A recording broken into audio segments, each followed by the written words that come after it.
नमस्कार, मैं naturopathy doctor Reena. आज हम बात करते हैं मोटापे पे। मोटापा एक आज के टाइम की बहुत सबसे गंभीर समस्या मुझे लगती है, क्योंकि हर 5वाँ 7वाँ महिला, आदमी या फिर बच्चे, बच्चे भी आजकल बहुत मोटे हो गए हैं। ये काफ़ी रीज़न्स हो सकते हैं, पर रीज़न्स ये भी है कि हाँ, कई होते हैं कि जी थायराइड की दिक्कत हो जाती है कइयों को कि हाइपोथायराइड हाइपोथायराइड में मोटे हो जाते हैं, है ना? फैट गेन करने लगते हैं। एक हार्मोनल इम्बैलेंस जो होता है, उससे भी वो भी बच्चों में देखा गया है कि हार्मोन्स इम्बैलेंस हो गए हैं और बहुत मोटे हो गए हैं बच्चे। एक फिर जो खुद सारी चीज़ें जो भी रीज़न है, हम मोटे हो गए हैं, तो सबसे पहले ये शुरू होती हैं चीज़ें हमारे लाइफ़स्टाइल से। अगर लाइफ़स्टाइल हमने खराब कर लिया है, किसी भी एक्सरसाइज़ से नहीं जुड़े हैं, हमारा सोना, खाना टाइम से नहीं है, हम जल्दी नहीं सोते, जल्दी नहीं उठते, खाना टाइम से नहीं खाते, खाते हैं वो भी ओरिजिनल चीज़ें नहीं खाते, पैकेजिंग वाला पैकेट वाला फूड खाते हैं, है ना? डेयरी प्रोडक्ट्स ज़्यादा खा रहे हैं, तो ये चीज़ें गड़बड़ें जहाँ से शुरू होती हैं ना, वो यही है, आपका लाइफ़स्टाइल, आपका खान-पान। तो सबसे पहले बात करते हैं कि जो नॉर्मली ऐसे देखा जाए कि भई वैसे ही मोटे हो गए हैं और तो दिक्कत नहीं है हार्मोन्स वगैरह की।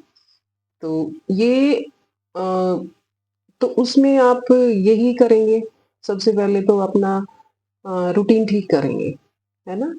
वो उन चीज़ों पे बंद रोक लगा दीजिए, जिनसे जो फैट बढ़ा रही है, डेयरी प्रोडक्ट्स बंद कर दीजिए। आप बेकरी प्रोडक्ट्स बंद कर दीजिए।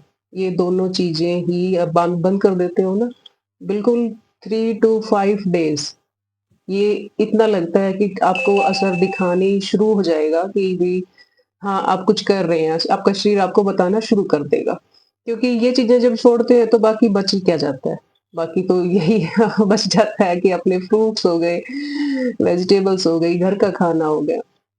ग्रेन्स भी दूसरे यूज़ कर सकते हैं। आप गेहूँ नॉर्मली खाते हैं, तो बीच में रागी खा लिया, रागी का आटा यूज़ करके देखिए अच्छी रोटी बनती है।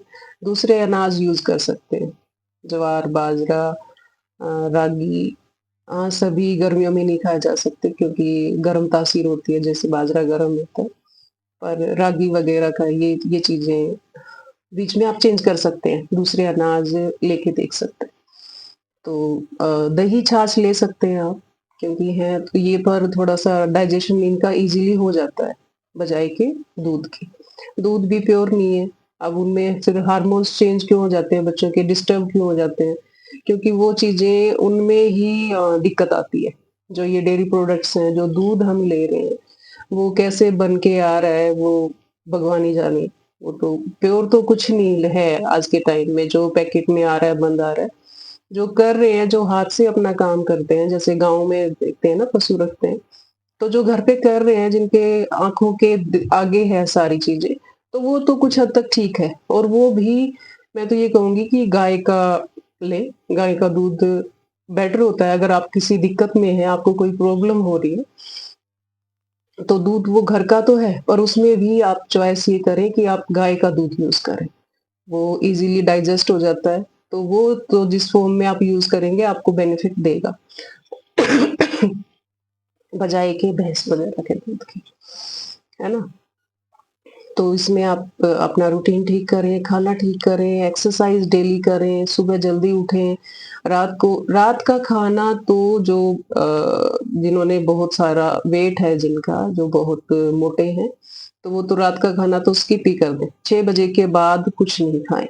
सुबह सूर्योदय से लेके सूर्यास्त तक बस जब सूर्यास्त होता है 5 से 6 बजे तब तक ही खाएँ, जब तक दिन होता है ना? सुबह भी बहुत जल्दी भी ये नहीं है कि सूर्योदय से पहले भी नहीं खाएँगे आप। तो ये आपकी थोड़ी-थोड़ी फास्टिंग भी हो जाएगी और कोई हेवी चीज़ नहीं लेंगे, सब लाइट रखेंगे, है ना? तो आपकी ये एक्सरसाइज़ को रूटीन में लेके आएँगे तो बहुत जल्दी आपको आराम आना शुरू हो जाएगा। हार्मोनल जो इम्बैलेंस हो जाते हैं बच्चों में, लड़कियों में बहुत ज़्यादा मात्रा में ये देखे गए हैं। वो उसमें भी यही है, lifestyle is the main cause. वो बच्चे बैठ के अब ये हो गया है कि सब कुछ ऑनलाइन पढ़ रहे हैं, बैठ के पढ़ रहे हैं, फिर खा क्या रहे हैं बच्चों पेरेंट्स को लगता है कि भई जो डिमांड कर रहे हैं बच्चे पूरी कर देते हैं, कि बाहर का खाना है ना? तो ये बाहर का जो कुछ-कुछ मँगवा के बच्चे खाते रहते हैं, तो इनमें वो प्योरिटी कुछ नहीं है, जो-जो भी चीज़ें मिलाई जाती हैं, वही खराब कर रही हैं बच्चों को, है ना? जो बाहर से बन के चीज़ आती है।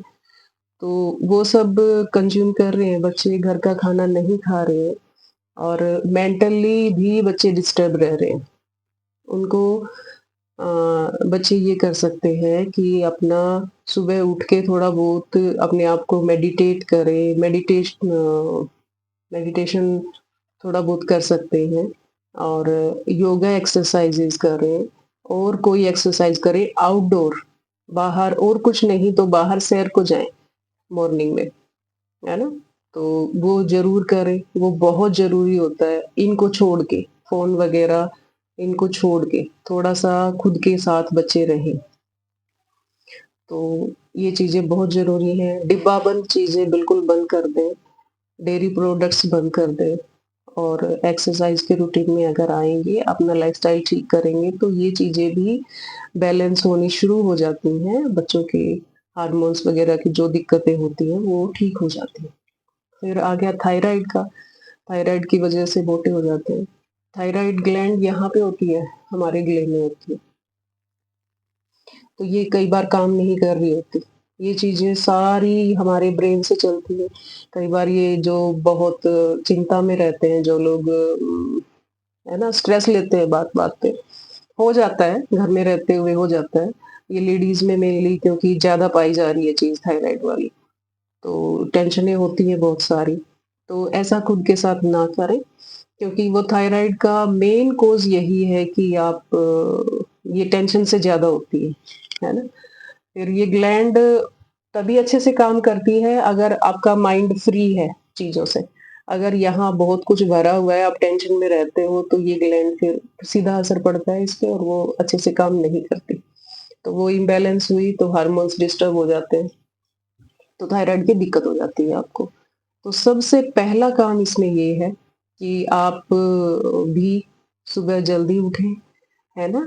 थोड़ा बहुत सैर करें, खुली हवा में सैर करें, डीप ब्रीथिंग करें, है ना?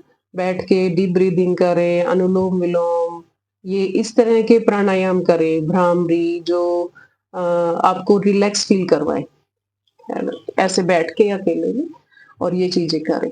15-20 मिनट, आधा घंटा, फिर धीरे-धीरे करके 1 घंटा, अगर ऐसे खुद के साथ लगाएँगे, तो इसमें बहुत बेनिफिट मिलता है और मैंने ठीक होते हुए भी देखा है लोगों को, जो ये थायराइड वाले पर वो करो रूटीन में करनी होती हैं ये चीज़ें। ये ऐसी नहीं है कि 2-4 दिन मैंने किया और फिर मैंने छोड़ दिया। नहीं, ये आप अपने लिए कर रहे हो और जब आप इसके रिज़ल्ट्स पाते हो और खुद को अच्छा महसूस करते हो, तो उसमें कोई हर्ज नहीं है कि आप अपने लिए खुद को 1 घंटा दे रहे हो, कोई गलत बात नहीं है ये।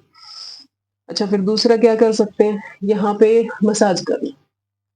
इसकी एक एक्सरसाइज़ और भी होती है कि ब्रीथ इन किया, नाक से ब्रीथ इन कर लिया और टंग बाहर निकाल के ब्रीथ आउट कर दिया, ऐसे करके। तो ये एक्सरसाइज़ थोड़ी देर के लिए सुबह-शाम दिन में 2-3 बार आप मतलब इसको रिपीट करें, 5-10 मिनट एक बार करें ये एक्सरसाइज़। नाक से ब्रीथ इन किया और टंग बाहर पूरी टंग जितनी आप बाहर निकाल सकते हैं, पूरी टंग बाहर निकाल के आप ब्रीथ आउट कर दें। ये करें 5-10 मिनट लगातार। दिन में 2-3 बार इस चीज़ को रिपीट कर सकते हैं।